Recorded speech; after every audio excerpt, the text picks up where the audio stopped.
Hi, I'm Leaf, and I'd like to share with you a beautiful world filled with history and culture and exploration and imagination, and most importantly, dinosaurs.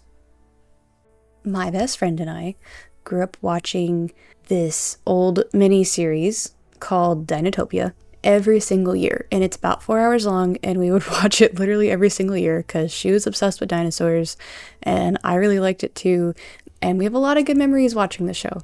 And I recently had been hearing more and more about the book series that it was based on, and I was like, didn't she buy me a Dinotopia book from a thrift store a little while ago?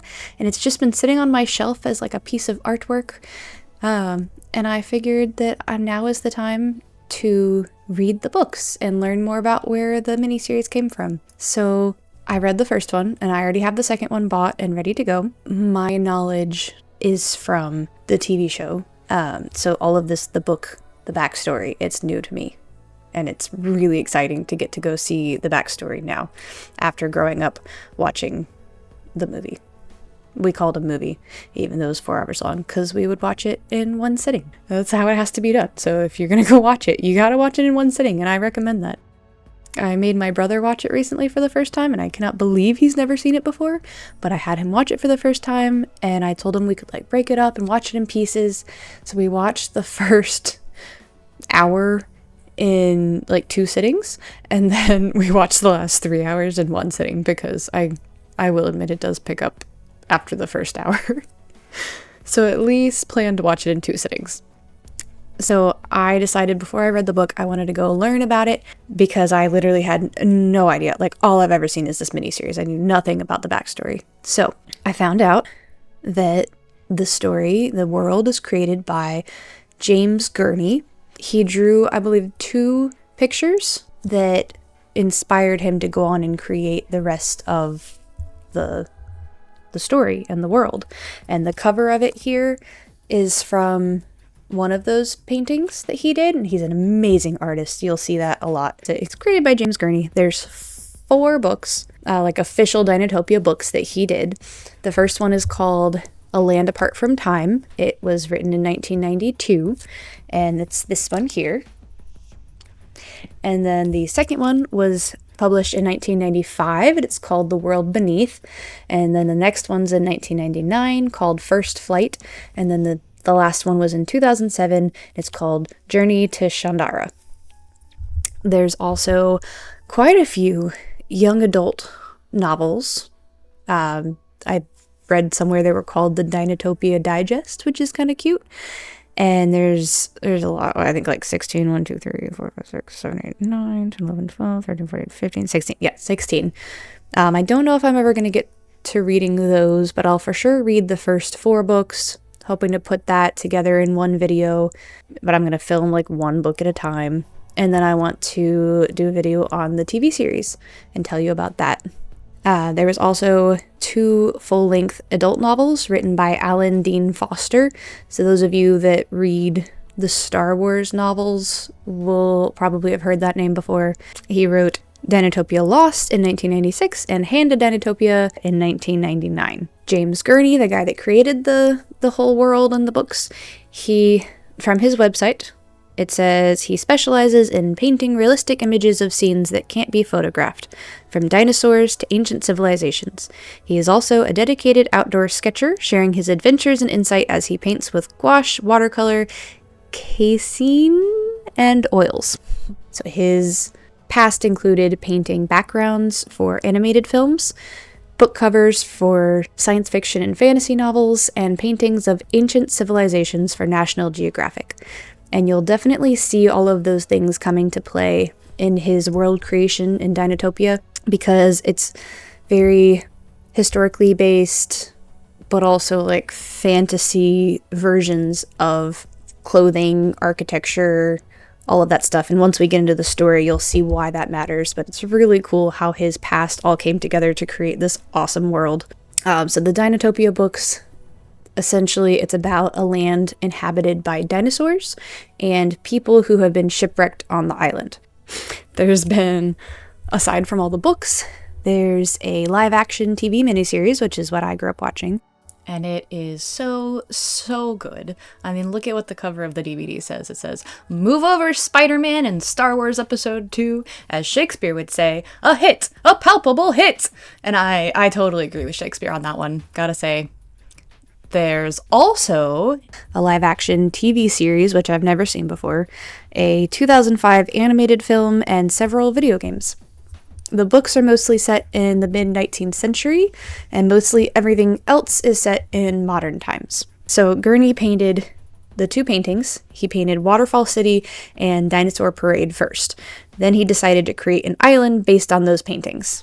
And I think they're gorgeous, and I can totally see why. So the main characters of the books are Arthur Dennison and his son Will Dennison.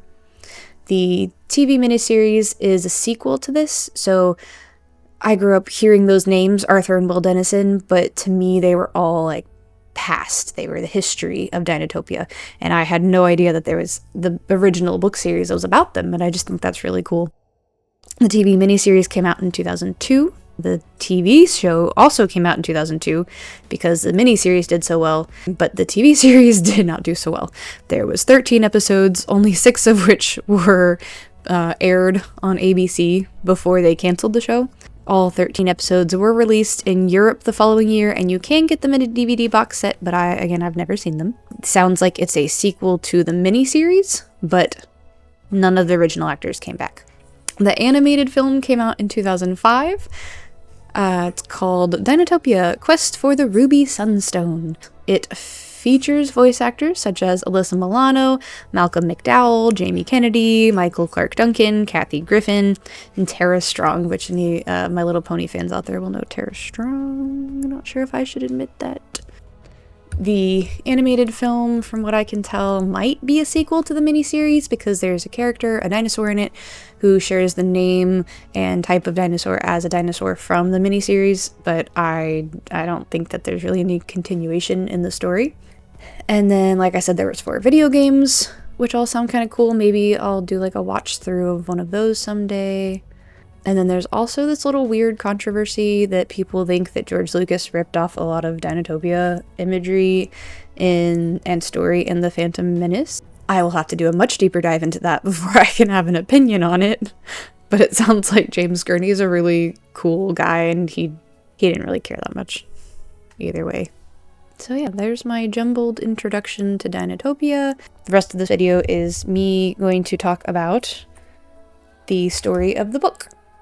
And I hope that it inspires you to go read it, because I will not be covering everything. There's still wonderful little details that I will not mention and wonderful little drawings that I won't show, and I highly recommend you diving into this world, but I will give you the plot so you can fall in love. First of all, you have a map of Dinotopia. It's very detailed and very cool, and I love going back to maps while reading books so I can kind of picture where their journey takes them and how far away things are from other things. They mostly stay true to it in the TV series too, which is really cool.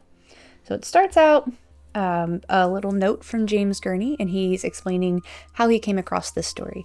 He said he was in an old library and he found this waterlogged old leather-bound sketchbook by a man named Arthur Dennison and his son Will Dennison, and he doesn't know if he believes what the journal says, but he will leave that up to us to decide. This is starting in 1862, November 10th, 1862. They wash up on shore after their boat, the Venturer, got destroyed, and they were the only 2 people that survived. So they wash up on land, and it's just this strange place that they've never seen before. He says there's some plants resembling ancient types, living relics of a bygone age. That's his first clue that something's weird, is that the plants are very ancient looking, which to me, based on this picture, they look like normal plants to me, but I'm no scientist, so I don't know. Those look like regular pine cones to me. There's a, what does he call her? A hog-sized iguana squawking like a parrot through its beak-like mouth, and the little thing reaches its little foot out to his son, and he gets really nervous because he has no idea if this thing is going to try and hurt his son or not, and he throws a rock at it, and it goes, "Ah!" And then a lot of other dinosaurs come out of the woods and circle them, and that's even more scary. Until this girl comes out and says something in dinosaur, and they all kind of back off. And then she approaches the injured dinosaur and wraps its leg. The injured hog parrot is what he's calling it now, a hog parrot. And she makes a bandage, and then she like tells the other dinosaurs it's okay, it's fine. They don't speak the same language. Some of the stuff she says sounds kind of familiar to them. He tries to speak French, German, English to her, and she just kind of looks at him. And then they follow her back to this cute little area. He calls it a ranch. Just says it's an egg hatchery, but they don't know that yet. She introduced herself as Sylvia, and her parents as Giorgio and Maria. All throughout this journal, Arthur Dennison has drawn these images, and it's a little, just shows you like dinosaur life and all the cute little fun inventions, and it really brings the entire world to life because he put so much thought into these details. Like, here's a picture of a dinosaur chair, and instead of like sitting on their butt, they kind of just lower themselves onto their stomach, which I feel like my little round dog would do well with. They have a meal together. They find out that they don't eat meat. They are at the hatchery, which is a place that the dinosaurs come to lay their eggs, which doesn't happen that often in their lifetime, so it's a really big event, and they have little like sleeping quarters for human partners that come with them and people that work there, and it's super cute. So they tell them that they need to go register at this place called Waterfall City, and Will doesn't really care, but Arthur is very skeptical. He thinks that this sounds he says regimentation, this sounds too much like regimentation to me, but I shall for the time cooperate. He is really determined to get off the island and go home, though. But everyone tells them that there is no way off the island. No one has ever gotten off the island before. So they leave the egg hatchery and they are heading towards Waterfall City, and they stop at this place called Puktuk. And in Puktuk they meet this man named Lee Crab. If you watch the miniseries, you will know that name. He's kind of a sinister looking man. He tells them that this is a horrible place. He hates Dinotopia. He says he does not belong here. Humans don't belong here. He says the dinosaurs just take advantage of humans and work them to the bone. They just do all their manual labor, and he does not like this here. But he says the best place he's found to live is this place called Volcanium, which is where he works. And he says that he will take them there. So they go to Volcanium with him, and you will see they have sentient alligators that work here in the mountains, because that makes sense, but I love it. So they get to Volcanium and they meet the guy that runs the place. They call him the chief craftsman in metals, and his name is Tok Timbu, who says he is 4 mothers African, which is throughout the book how they describe where their ancestry came from. So that means like basically 4 generations ago his ancestor washed up on the island for the first time, and they were from Africa. This man's awesome. I love him. And this place is new to me because they don't go here in the miniseries, and it's kind of like getting to explore a little bit more of a place that you spent a lot of time in as a child, and that's awesome. Like, there's so many places in this world that Gurney has developed. So while they're there, Will has a life-changing experience when the Skybax rider comes. They fly in on this dinosaur called a you're gonna laugh at me on the pronunciation. I cannot pronounce this word. A Quetzalcoatlus, but they call them Skybacks for short. And these are like really majestic creatures that only the person that is their rider can even approach them. But Will is like starstruck. He loves them. And the Skybax rider says to him, he hears the Dinotopia saying for the first time, "Breathe deep, seek peace." And Tok tells them that this saying has its origins with dolphins, which I don't think I mentioned this earlier, but dolphins are the ones that bring all the shipwrecked people to the island. So when they get shipwrecked and they're drowning, the dolphins save them and bring them to the island. They get the saying, "Breathe deep, seek peace" from the dolphins. He says, "Who long ago learned to survive by carrying deep drafts of air into the darkness of the waters." Dolphins owe their genial good nature and their playfulness to an almost perfect adaptation to their watery home, allowing them to flourish despite being air breathers. Which is kind of like mirrors the theme of Dinotopia, where these people come to this place where they, don't really feel like they belong necessarily. They feel out of place, but they have to make the best of it and learn how to flourish. So it's really cool. I like that because they say that, the saying in the miniseries, but they never went into the description of where they got that from. They also don't show the dolphins rescuing people, so maybe they just cut dolphins out completely. I don't know. Then the Skybox rider is getting ready to leave. He looks at them and says, "Will and Arthur Dennison, they are waiting to welcome you at Waterfall City." And then he flies away. And Arthur, in a very relatable sentiment, says, "Does the whole island know of our arrival? It is disturbing." That would be disturbing. And meanwhile, Will has decided that that is his life goal, is to become a Skybox rider. He is so determined, which Talk tells him is an unattainable goal. He says, "A dolphin back like you learning to fly?" Because apparently that doesn't happen. A dolphin back is someone that has just been shipwrecked and been brought to the island by dolphins. So first generation Dinotopian. And they generally do not become Skybox riders, ever. But he says if you go to Waterfall City and you put in your time, learn the history, learn the language, learn our way of life, that's your first step.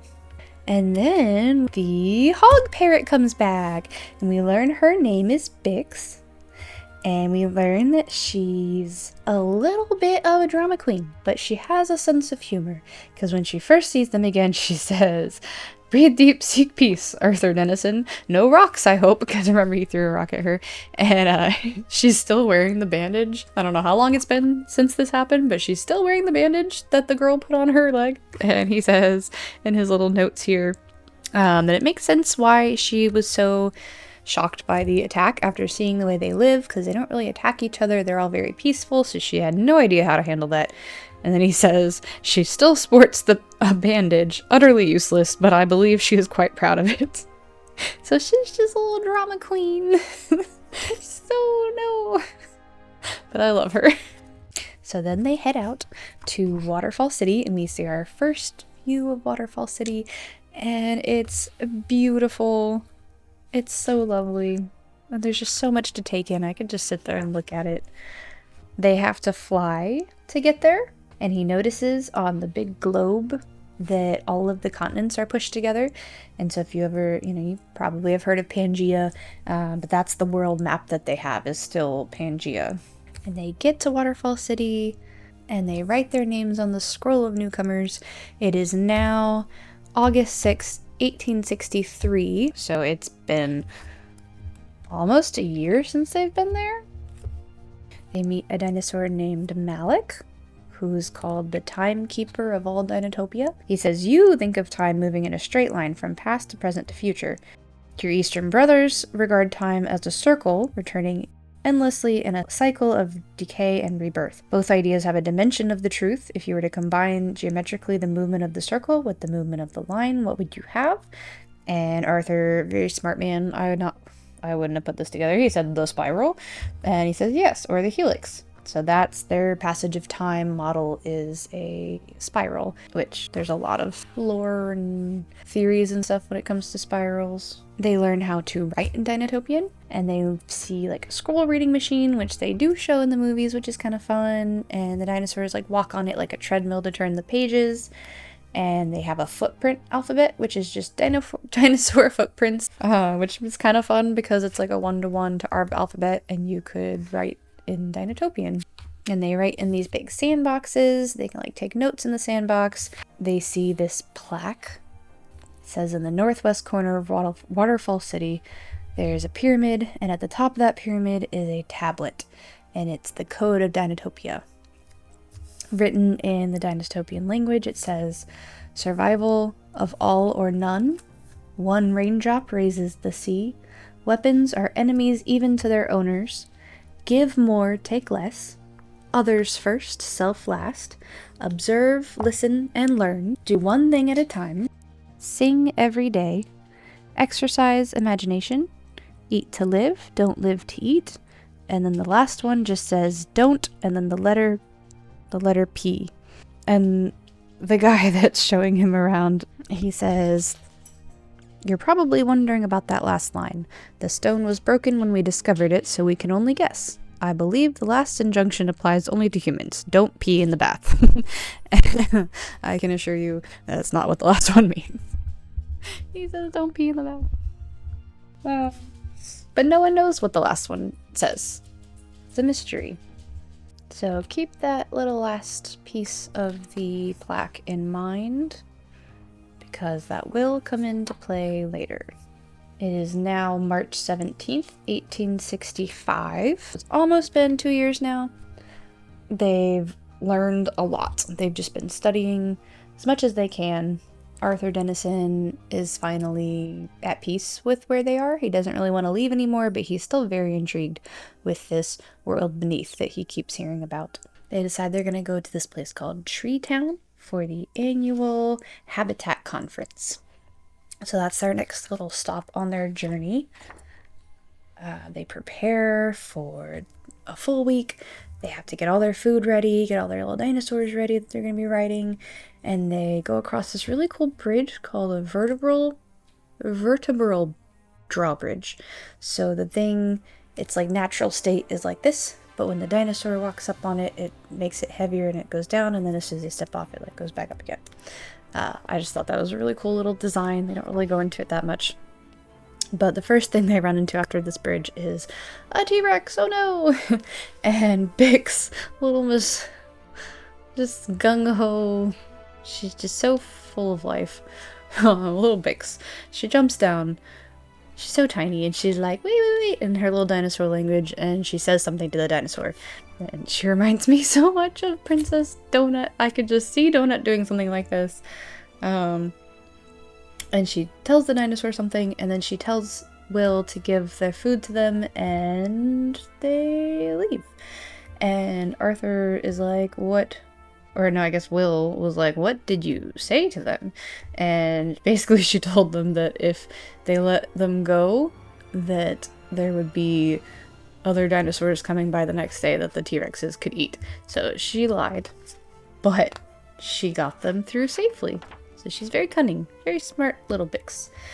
So they get to Tree Town, and they are at the Habitat Conference, which is where all of the Habitat partners come together and give an update on how the different parts of Dinotopia are doing.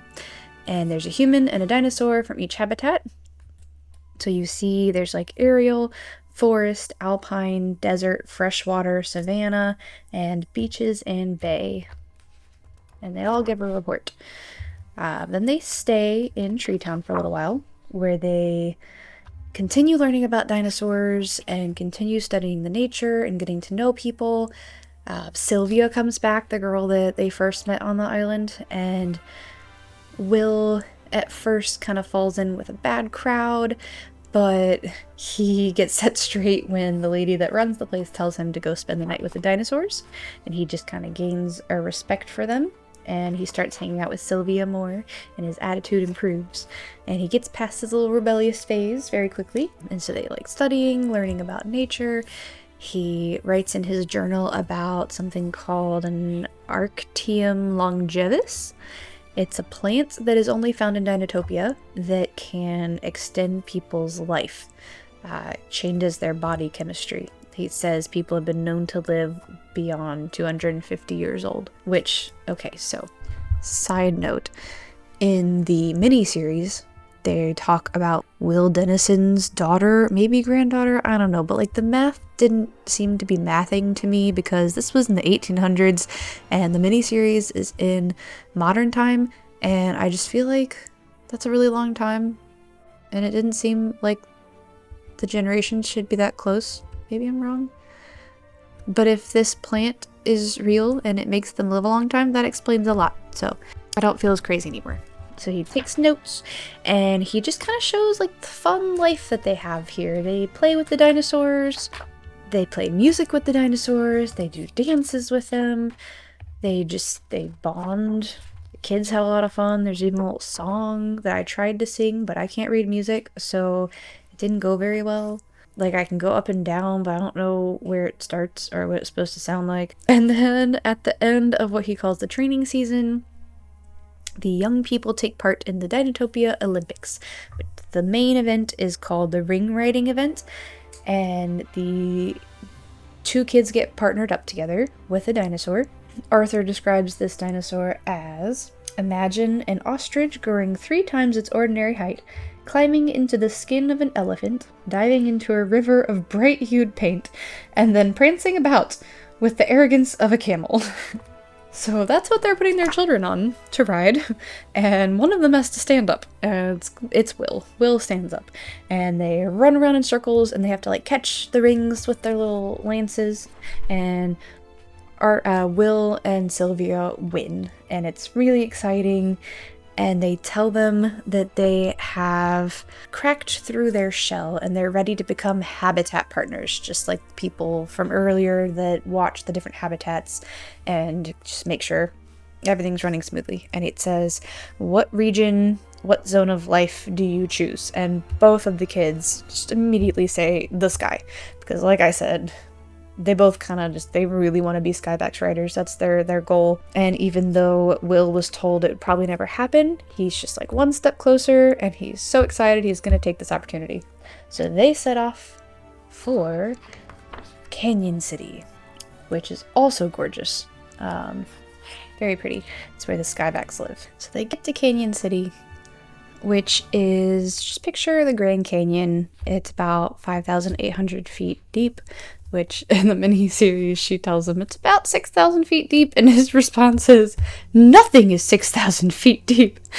How far down is that? 6,000 feet. 6,000 feet?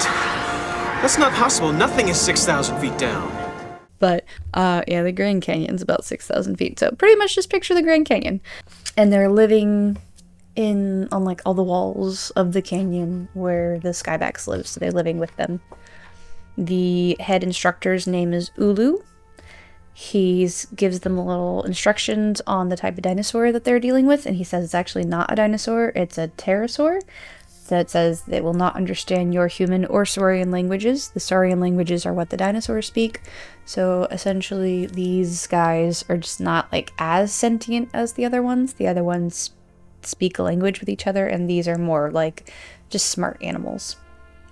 He says, in ancient days, the 2 large pterosaurs, Pteranodon and Quetzalcoatlus Skybax, parted ways. The Skybax took to the heights above the earth and chose the rainbow as its sign.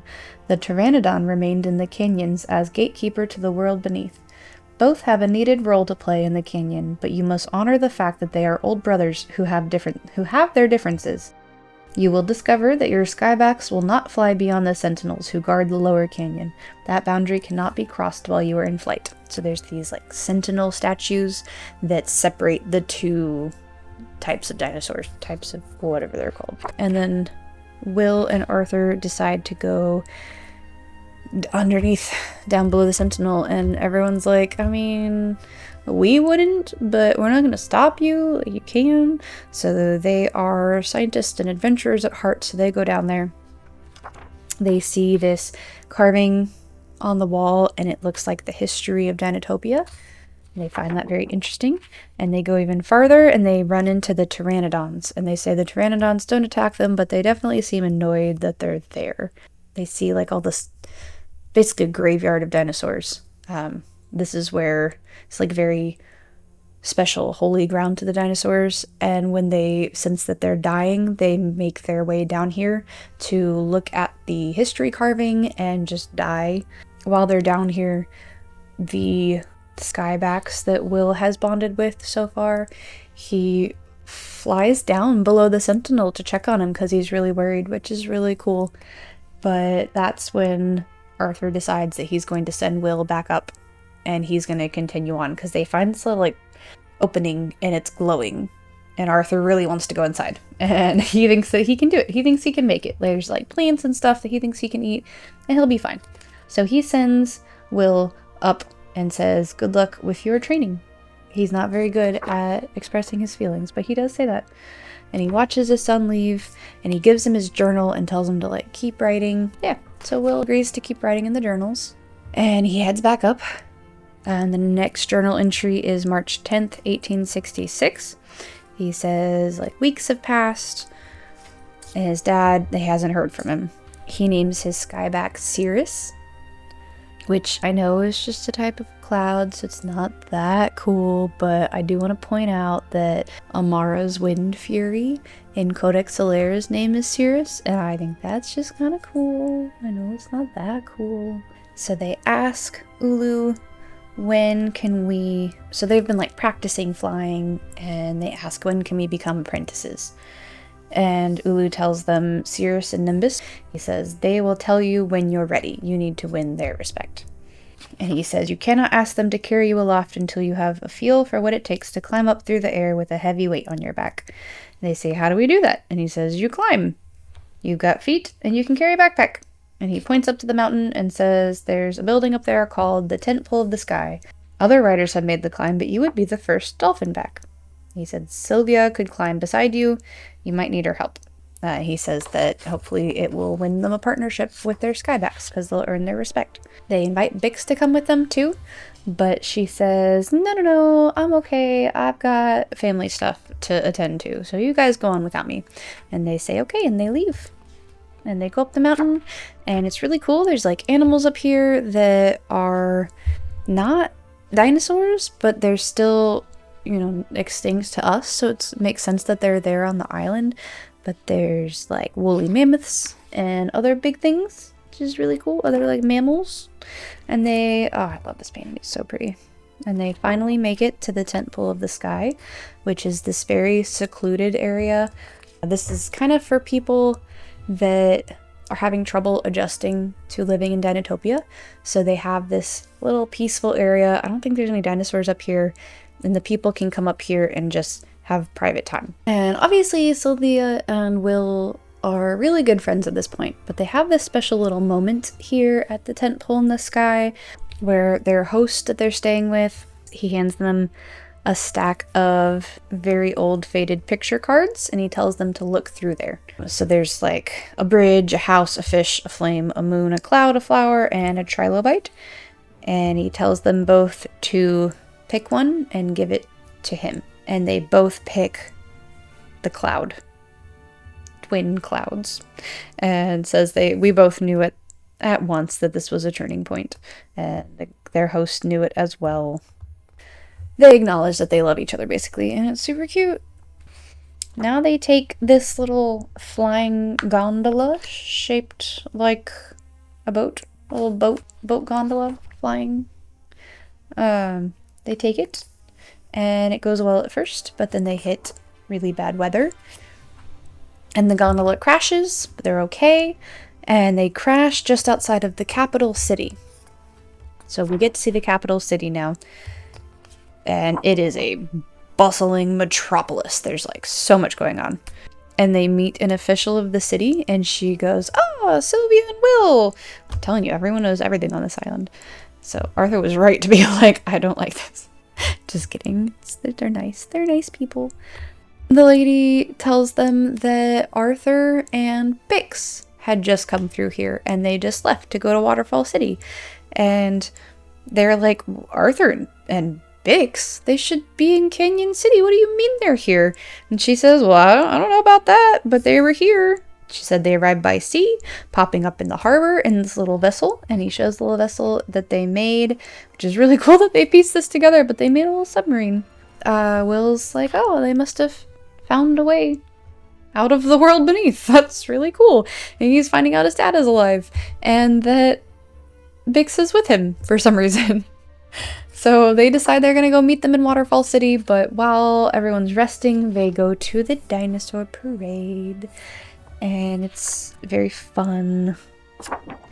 And so, like I said, you can see here there's, like, different cultures and different times of history represented in the architecture and the styles. And that's because everyone that washes up onto the island brings a little piece of their history and culture with them. And it just created this amalgamation of culture. And I just think that's really cool that he used his experience doing artwork for National Geographic bringing old civilizations to life in art. He used that to create this world, along with his experience doing the sci-fi fantasy artwork. And I just think that his use of lighting is gorgeous. Like, look at this picture. It's so simple. There's like nothing to it, but just the lighting that he uses is gorgeous. And he does have art books. If you want to learn how to do art like him, you can go buy his art books. I can't do art, so it wouldn't help. I'm not good at it. And Will has this little moment where he's looking at Sylvia, and she's got like flowers in her hair, and he thinks how pretty she is.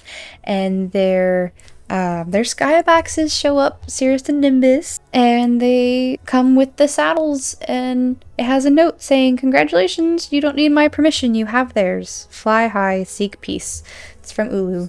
And they fly to Waterfall City, and they meet with Bix, and they're like, "Why didn't you tell us you were going in after my dad?" And she said, "I didn't want to make you worry. You had your own work to do, and I felt Arthur might be in need of some assistance." And he says, "But for a dinosaur, going to the world beneath, wasn't that breaking an old custom?" And she says, "We ambassadors have freedom to go wherever we can be of service." So she's just like doing her own thing, and she's gonna do the right thing no matter what. And she's very loyal and very helpful, and she's a good little dinosaur who reminds me of Princess Donut.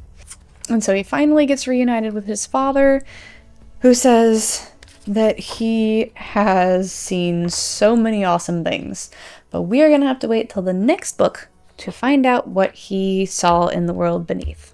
And Arthur is officially very happy he's in Dinotopia. He says he has work to do for a lifetime, so much to learn, so much to explore, and he is no longer wanting to go home, but he is still very interested in the world beneath. And hopefully the next book, which is called The World Beneath. Yes, the next one's called The World Beneath. So hopefully we will get to see what he found in the world beneath. When I first started making this video, I was planning to talk about all 4 of the main Dinotopia books in the same video, but now that I am farther along, I think I'm just going to leave it here for now. Next time, I'll tell you about the second book, and we'll eventually get through all 4.